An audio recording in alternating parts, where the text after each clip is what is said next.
Cadê o carro? Onde é que tá o carro? E eu achando que era um assalto, sem entender nada a todo momento. Como é que eu ia falar de algo que eu não sabia? Eu não tinha ideia. Eu só falava que não sabia de carro, que não fazia ideia. E pedia por favor para poder ligar para meu pai. Assim que eu tava sentado, algemado já com a mão nas costas, chegaram a me deferir chute na cara, um tapa. E pressionaram minhas costas com o joelho e a pistola na cabeça. E um disparo perto do ouvido na intenção de me reprimir também. Esse é Gabriel dos Santos Silva, de 22 anos, em entrevista ao jornal Bahia Meio-Dia, da TV Bahia. No dia 12 de junho, uma sexta-feira, ele saiu de casa para sacar uma parcela do seguro-desemprego quando foi preso por policiais à paisana, acusado de roubo e extorsão. Imediatamente, familiares e amigos de Gabriel se organizaram para protestar contra a prisão arbitrária e apontaram que o jovem foi confundido por causa das suas características físicas. Gabriel é negro de pele escura, alto e tem o cabelo pintado de loiro. 2 dias depois da prisão, após muita pressão da família e repercussão na mídia, a desembargadora Ivone Bessa decidiu pela soltura de Gabriel, considerando não haver provas suficientes para a prisão preventiva. Afinal, ele tinha álibi consistente, residência fixa e não tem antecedentes criminais. Uma parte da batalha vencida. Mas quantos casos iguais aos de Gabriel o nosso racismo de cada dia produz? Quantos jovens negros são encarcerados de forma arbitrária pelo Estado? O sistema penal brasileiro é uma máquina de moer gente preta. Eu sou Francis Cardoso. E eu, Rafael Santana. Está começando o Pele Preta. Até hoje eu não consigo dormir direito. Tento, às vezes, ver uns flashes na cabeça de como foi lá dentro, de como foi na hora do disparo do tiro. Eu nunca tive arma apontada na cabeça, nunca sofri um assalto, nunca até fui abordado no meu bairro. E até agora eu tô tentando ser forte para poder conseguir provar minha inocência e mostrar que eu estava certo o tempo todo.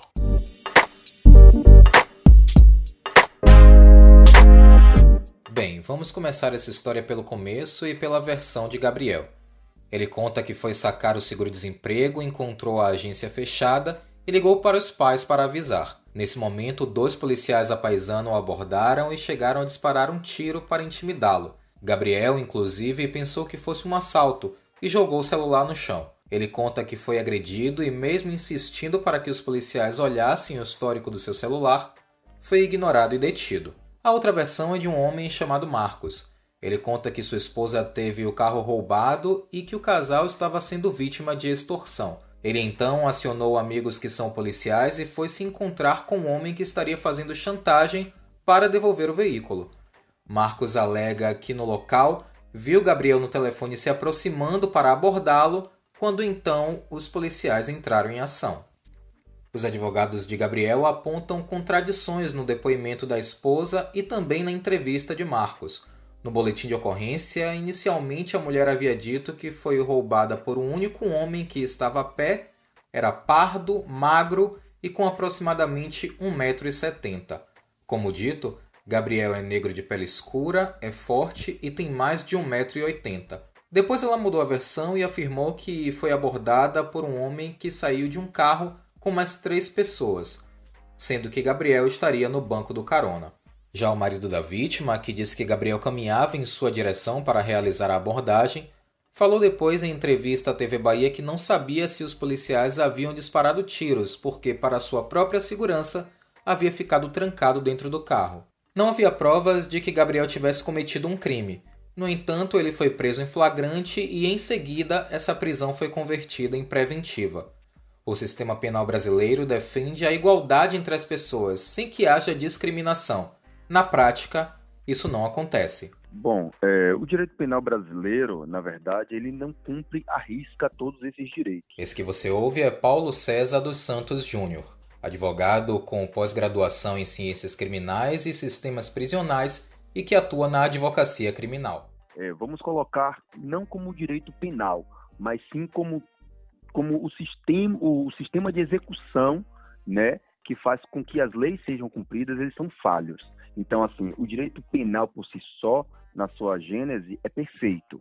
Entretanto, os mecanismos de execução não são tão eficazes, né, que seriam as pessoas que fazem com que a lei venha a ser cumprida. Paulo César é um dos advogados que fazem parte da defesa de Gabriel. A equipe adotou como estratégia não dar mais declarações sobre o caso, além de entender que a imagem do seu cliente já foi muito exposta. Gabriel dos Santos Silva agora responde a processo e o caso está sendo investigado pela Delegacia de Repressão a Furtos e Roubo de Veículos. Infelizmente, o caso de Gabriel não é uma exceção. E ao contrário do que muitos pensam e dizem, a abordagem equivocada não foi apenas pela cor da sua pele, e sim, principalmente por conta dela. A nossa Constituição é uma das mais bem elaboradas do mundo, porém, não leva em consideração as especificidades que observam os hábitos e práticas das pessoas pretas, que antes foram escravizadas e que, por ora, são inseridas na sociedade de forma marginalizada e desvantajosa.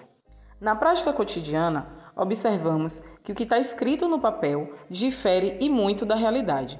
Tornou-se comum as abordagens violentas sofridas por nós, pessoas pretas. E quanto mais retinta a pele e mais traços negroides nós temos, mais maltratados nós somos. Refiro-me aqui às abordagens policiais, mas também à forma como somos tratados por alguns profissionais ligados à área da justiça e da segurança pública, que ao longo dos anos foram treinados para hostilizar o povo preto.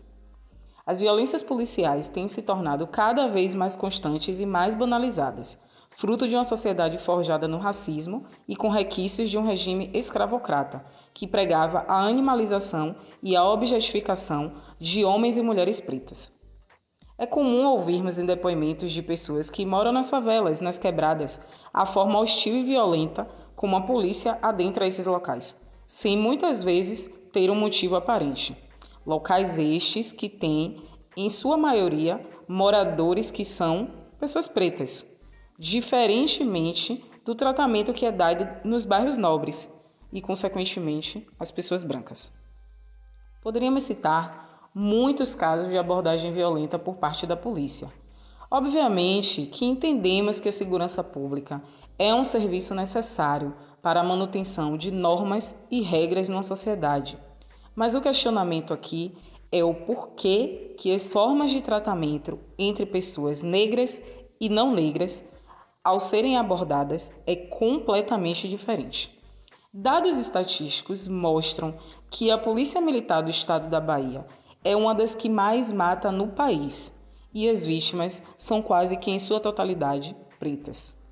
Um outro fator, não menos importante, é que esses mesmos soldados policiais militares que violentam e estão na linha de frente também são negros e também estão morrendo.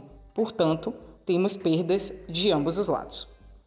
Chamar um jovem negro de cabelo da desgraça, arrastar uma mulher pelos cabelos por metros, alvejar um carro ou uma casa com mais de 80 tiros e matar uma criança passou a se tornar fato constante em nossa sociedade. E nada disso é por acaso.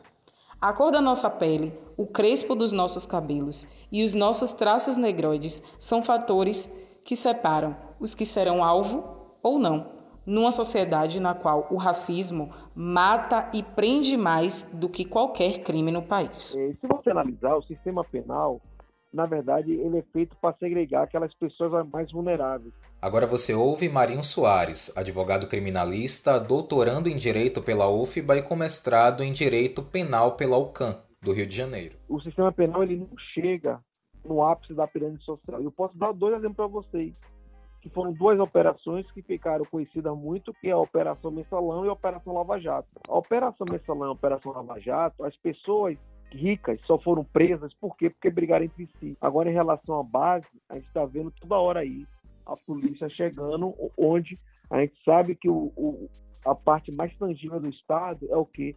É a força bruta, a polícia militar. Então, você está falando coisas, aqui você citou o exemplo de Gabriel, de Crispim, onde a polícia chega com muita facilidade. Com certeza, se eles fossem brancos, ricos, a polícia militar não chegava e muito menos tratava eles como trata.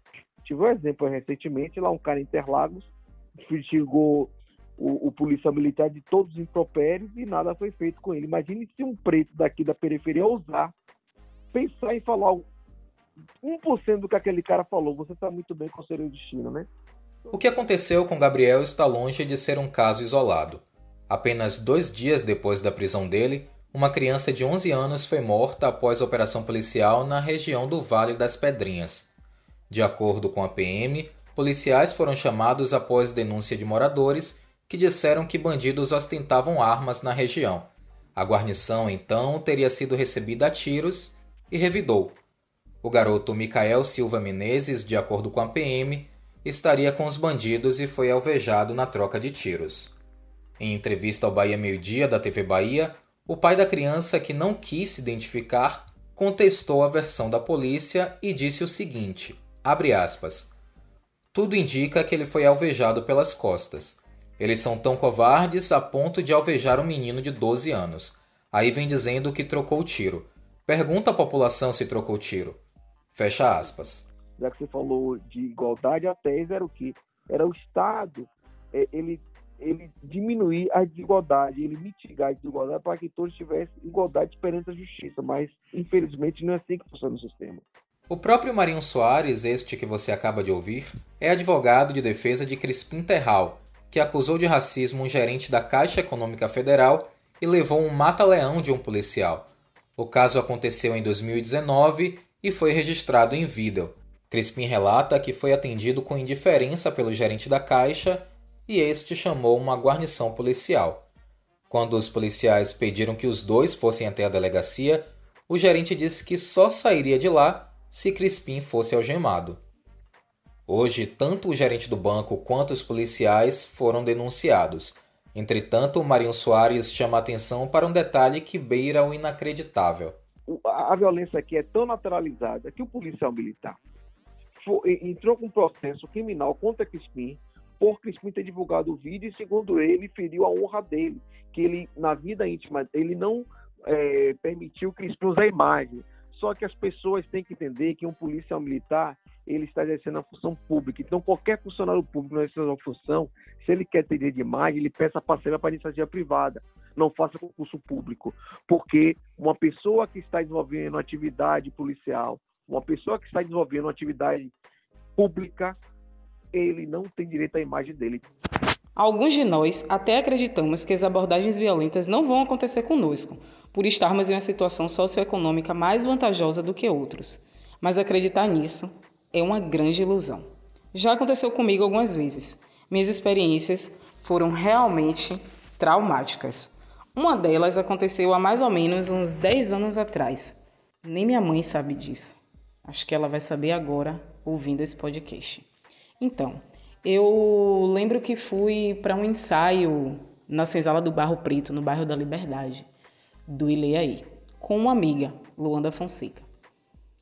E naquela época eu era extremamente rigorosa em relação às questões de beber e dirigir. Ainda sou, afinal de contas, bebida e direção não combinam. Então, naquela noite, eu havia consumido apenas água mineral e a única coisa que eu queria, já por volta das 3h30, 4 horas da manhã, era deixar minha amiga em casa e retornar para minha casa. Nessa época, eu lembro que eu morava em Lauro de Freitas e minha amiga no Abaeté, ali na região de Itapuã. Eu deixei ela em casa. Na época, era um terreiro de candomblé. E peguei o carro e segui meu caminho. Na descida, ali já próximo ao largo, onde tem uma baiana de acarajé, Cira, se não me engano, um pouco antes de chegar no largo, ainda no final da ladeira, eu vi um carro da polícia acelerando e parando o carro ao meu lado e fazendo um sinal assim de uma forma bem agoniada mesmo, para que eu encostasse imediatamente. É importante frisar que não havia blitz e não havia nenhum tipo de motivação para que eu estivesse sendo parada na hora de voltar para casa, no meio da madrugada. Eu, uma mulher preta, sozinha, com mais ou menos 20 ou 22 anos na época, não lembro ao certo. Pois bem, lembro-me perfeitamente desse momento. Meu coração volta a disparar novamente. Lembro que um dos policiais desceu com um tipo de arma que eu não sei qual era exatamente, mas era bem grande, apontada para mim e gritando comigo, dizendo que eu tinha jogado alguma coisa pela janela e que ele ia voltar e ia encontrar. Bem, ele voltou com a viatura policial e mais um ou dois policiais junto com ele, e um deles ficou comigo, eu com o carro parado, sozinha, no meio da madrugada, acompanhada de um policial que começou a me fazer diversas perguntas, né? Onde eu estava, para onde eu estava indo e o que eu estava fazendo ali. Bem, ele realmente não ficou convencido de que eu não havia feito nada de errado. E eu insisti com ele, dizendo que eu tinha ido deixar uma amiga em casa, que a gente tinha voltado, que nós estávamos voltando de um ensaio do Ileaê e que eu estava indo para minha casa, em Lauro de Freitas. Bem, em seguida ele começou a revistar o carro, como se eu tivesse, de fato, escondendo alguma coisa dele, e já por ter tido outras experiências com amigos que não usavam nenhum tipo de substância ilícita, mas que foram detidos por conta disso, fiquei bem atenta a essa revista. Para minha sorte, eu estava no carro da minha mãe na época, e minha mãe é professora, então ela transporta muitos livros no carro. E aí eu abri a mala do carro e tinha uma centena de livros, e eu lembro perfeitamente que eu comecei a dizer para ele que eu era estudante da Universidade Federal da Bahia, que minha mãe era professora e que não tinha nada para ele encontrar ali, que o que eu tinha ali eram muitos livros, apenas isso, e que eu tinha ido para a festa, não tinha consumido álcool e nem nenhum tipo de droga, e que eu simplesmente estava voltando para casa. E perguntei para ele o porquê daquela abordagem, que eu simplesmente não estava entendendo. Até que fomos interrompidos de uma forma extremamente grosseira e abrupta pelo colega dele, que havia saído para procurar o tal do algo que ele disse que eu derrubei ou joguei pela janela. Mas, de fato, eu não havia jogado nada pela janela, pois os meus vidros estavam fechados, já que eu estava com medo de acontecer alguma coisa numa cidade que ainda é muito violenta como Salvador. Então, eu não tinha como jogar nada pela janela, já que os meus vidros estavam fechados. Decepcionado por não ter encontrado nada, o policial retornou e nos interrompeu, dizendo que eu tinha dado um jeito de esconder a droga que eu tinha ido buscar. E eu estava tremendo muito, suando frio, sem saber de fato o que realmente iria acontecer comigo. O policial que estava ao meu lado, mesmo não satisfeito, me liberou e me explicou rapidamente que aquela era uma abordagem de rotina, que esse tipo de procedimento era completamente comum e normal, já que eu estava andando numa área altamente perigosa e tinha saído de um lugar que, para eles, era uma boca de fumo. Só que eu tinha saído da casa de uma amiga, como eu já disse antes, que na verdade era um terreiro de candomblé. E foi exatamente isso que eu disse para ele. Bem, um pouco ainda ali com uma mistura de sentimentos entre uma abordagem que não teve resultados e meio constrangido, talvez, por não ter encontrado nada que pudesse me incriminar, esse mesmo policial me perguntou se eles poderiam me conduzir até em casa. E, obviamente, eu neguei. Afinal de contas, o amigo dele que tinha saído para procurar alguma coisa e não encontrou nada e estava me acusando de ter jogado essa coisa pela janela, continuava com a arma apontada para mim, desde a hora que voltou. Então, a melhor opção foi negar esse acompanhamento. Até hoje eu não sei como eu consegui chegar em casa. Eu não contei para minha mãe. A única pessoa que eu contei Foi a minha amiga, Luanda, que tinha pedido para que eu informasse para ela assim que eu chegasse em casa. E naquele momento o meu celular estava descarregado, então eu nem teria como falar com ela no momento em que eu fui abordada ou logo após os policiais terem saído. Foi uma das situações mais assustadoras que eu passei na vida. O caso de Crispim é ilustrativo para entender o tratamento discriminatório e violento baseados na cor da pele. A legislação brasileira prevê 2 tipos de crime envolvendo racismo: a injúria racial, prevista no Código Penal, e o próprio crime de racismo, presente na Constituição Federal. O advogado Paulo César dos Santos Júnior explica a diferença. O crime de racismo é um crime que ele é cometido contra a coletividade. Perceba, quando uma pessoa ela tenta ofender não só a honra de uma pessoa, né? Ela tenta atingir a honra de uma coletividade, ou seja, de um grupo étnico. Então, quando se fala no racismo, o agente que está cometendo o crime, ele está imputando uma ofensa a um determinado grupo. Já no caso da injúria racial, a injúria racial ela tenta, a injúria qualificada, né, por cor, raça ou sexo, é aquela que visa atingir a honra subjetiva de uma única pessoa.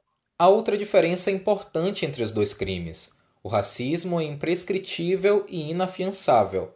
A injúria, não. Mas a verdade é que a gente não tem muito o que comemorar.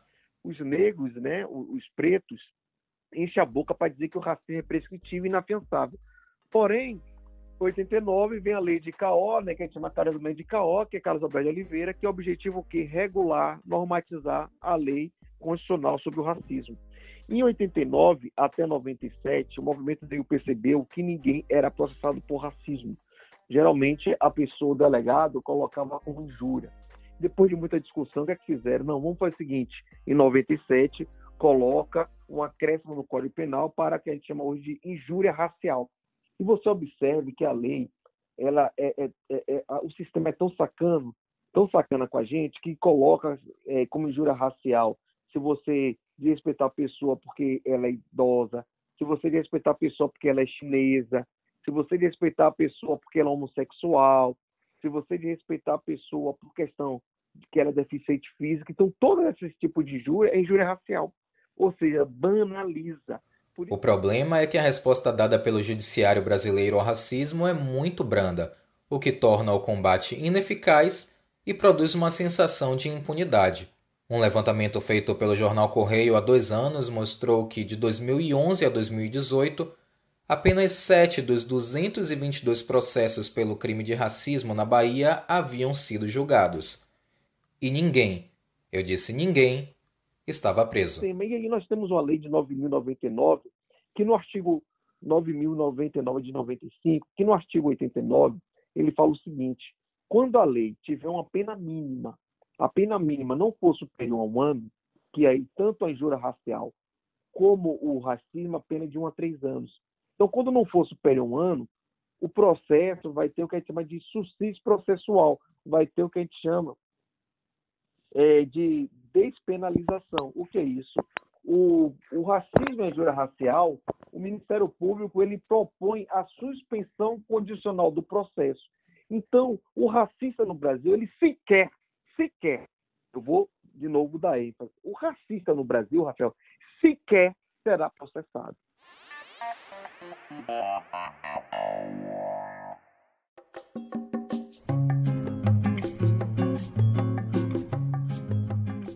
Então vamos chegando à parte final do nosso podcast e a hora das nossas dicas.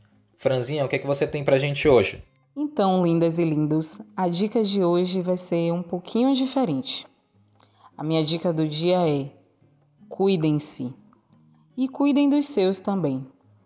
Mas assim, cuide de você.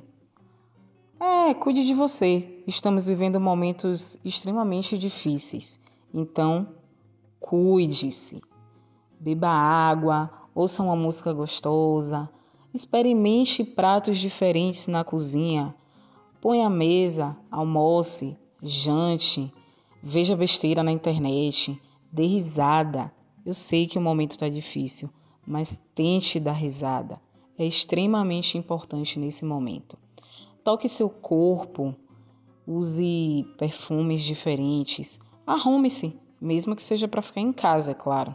Mas arrume-se, olhe-se no espelho, admire-se, passe um creme hidratante diferente, um perfume gostoso, faça um suco de frutas, tome uma cerveja, um vinho, peça uma pizza, prepare um petisco. Cuide de você. Cuide-se. Essa é a minha dica de hoje, lindos. Então, minha dica é a seguinte, pode até parecer um pouco repetitivo, já que no episódio anterior eu indiquei um filme do Michael B. Jordan, mas vou fazer de novo, não tô nem aí. Luta por Justiça, é um filme que estreou tem pouco tempo, eu assisti no cinema, inclusive. Conta a história do advogado Bryan Stevenson, né, que ele luta para salvar, né, inocentar, na verdade, um homem que foi preso e está no corredor da morte injustamente. Esse homem é interpretado pelo Jamie Foxx, né, também maravilhoso. Então é isso aí, minha dica é essa daí. Valeu, galera, um abraço e até o nosso próximo Pele Preta de Quarentena.